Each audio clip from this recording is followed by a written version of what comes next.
We cannot, no one can try and take away the right of the ANC to gloat and probably to boast about their success in the past. There has been successes, some exceptional, but also there have been some failures in terms of the ANC policies and how they've implemented their policies. If you look at a few issues like the housing issues, the social grants, the feeding schemes, and all those other issues, I think there have been exceptional successes in terms of what the ANC has done in terms of transforming the country, but especially to look after the poor. But again, you've got some failures, and some of them are work in progress. Education has been a failure for a long time. We're beginning to see some improvement in that area, starting with the results that came out now. But personally, I think the focus should not be much more about the academic results. I think it should be about the skills. I think a matriculant who passes matric, irrespective of the rates and the grades, can still be skilled. Even a person without a matric, Antoinette, can still be skilled. In this country, we don't have basic skills.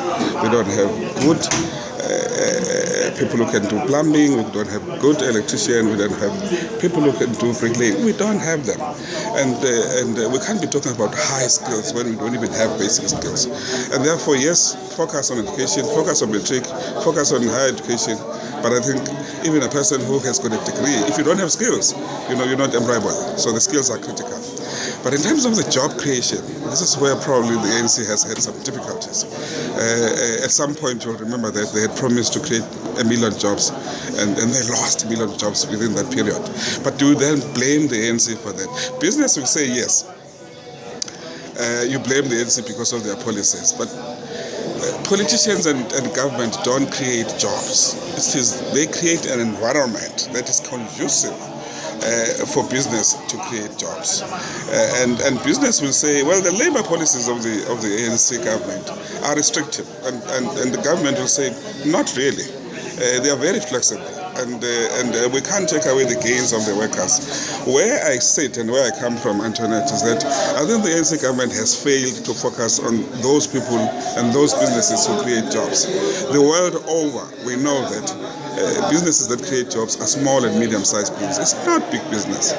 More often than not, big business will be cutting jobs and retrenching people, but small businesses will actually create jobs. So there is sufficient scientific evidence that jobs are created by small and medium-sized businesses. And the policies of the ANC government are not such that they promote small and medium-sized businesses. This is where I think there's been a big failure by the ANC government. But by and large, as I said earlier on, they've got the right to say we've achieved that and achieved this. As for his speech today, what do I think of it? I didn't expect a huge shift in terms of policy. This is not a policy platform of the ANC, it's a manifesto. They've got to work within the existing policies. Quite a few things are outstanding, but I think he could have said more than what he said. The ANC could have come up with probably a better manifesto than this one. But there are a few things that I identified and I could mention. One of them is issues around corruption. Around 2000, the government decided to start changing policies in terms of how they procure material and services. They decided to take powers away from what was existing institutions which were independent of government, the tender boards, which were deciding tenders, and they gave those powers to the officials, and it became disaster because it was simply a way of opening up a can of worms where corrupt officials, senior officials up to junior officials, decided just to become tenderpreneurs. I mean, the number of officials, government officials who are doing business with government is alarming, and that's corruption. I'm happy that today the ANC says that's going to be reversed. We are going to establish a central tender board or tender system, independent of government, which is going to be deciding on these tenders, because these officials were doing nothing in terms of service delivery, but except to focus on tenders. I think this is one positive step. The other area that they've talked about is education, free education at tertiary level. But I'm saying, if you look at the speeches by the president of the ANC, the late President Tambo, he always spoke about free but compulsory. education. And the ANC has failed to focus on that. Not only free, but it's got to be compulsory. In other words, you must go to school. And I had expected that today they were going to say from grade R up to grade 12, it's free, but it's compulsory. We can't be seeing kids walking around the street during school hours because you have to be on school. We give it for free, but you must be at school. I think in that area, I expected some kind of changes.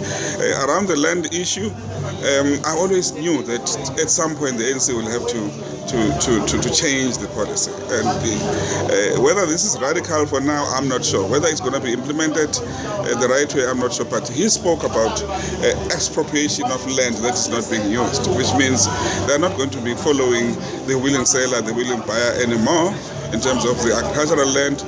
But if you're not using the land productively, they're going to take it away from you. I support that, irrespective of whether you're African, black, or whoever. If you've got the land and you're not using it properly, it should be taken away from you and given to people who can do it rightly. That I don't have a problem. But as to how they're going to implement it is another issue. The issue of introducing compulsory and mandatory retirement and disability contributions is also important because you know that there are more and more people who are dependent on government pensions as they retire. So it's important for people to, when they work, everybody else must have a retirement plan. In other words, there's got to be some deductions from your salary or your wage so that you plan for your retirement and your disability in the event that happens. Those were the few things which I think in a way they stood out, but it's not kind of a manifesto that you can say it's a wow manifesto or it's a radical manifesto. And personally, I did not expect a radical manifesto, but I did expect a few things which would have shown that the ANC is in fact serious about transformation, but also economic growth. Because I don't think that the issue of job creation and economic growth is the sole responsibility of the government. I don't think so.